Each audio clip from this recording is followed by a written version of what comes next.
Hey, good morning. Good morning, sir. Good to see you this morning. So, what's your name again? My name's Tom Chacon. Tom Chacon.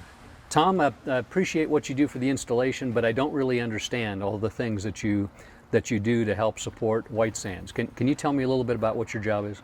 My job as a pest controller is to spray buildings. We take care of insects, rodents, varmints.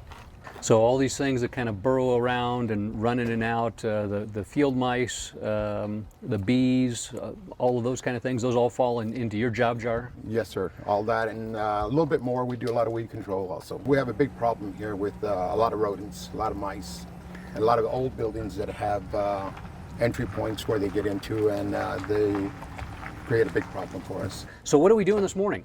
Today we got a call at this building here that they have bats, and they're roosting and they're leaving their guano around inside the building. So what we're going to do is survey it and determine what needs to be done, and then we'll probably end up doing a little bit of a cleanup. So how do you know if a place has bats or not, other than catching a bat in the act of flying in? What we usually do is we walk around and we'll notice bat droppings, unlike rodents and mice, which leave their droppings all along the edge. The bats will leave their droppings where they roost and where they're staying. So right here we can see that there's a lot of droppings here, and sometimes you do have to get kind of close to see, and if you do, you may even see some with legs on them, but those are beetles that we had earlier this year. As you can see, this is probably no, that's not one, but you probably have some beetles in there. And then we look up around the edges, and you can actually see up on top of the ceiling, you can see the urine marks as it's running down the edges where they're hanging. So they hang over the side and they do their business, and the urine drops down, and if they're flying around, you'll see a lot of spots. So I'm going up here just to confirm that there's really bats up here and these are not just flying rats or something like that. This is the kind of little crack that we're talking about that the bats can roost in. Now it's a little hard to see, so let me shine a little light on this here. There we go.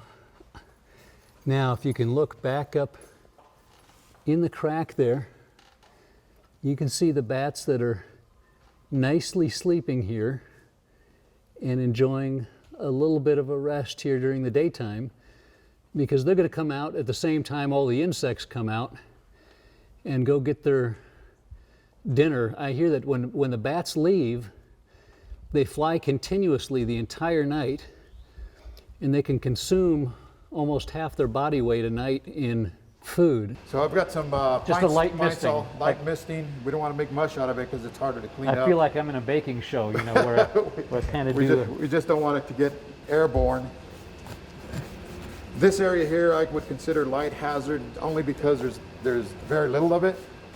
So what we'll do is we'll just dustpan it, and then we'll put it in this bucket here. Okay.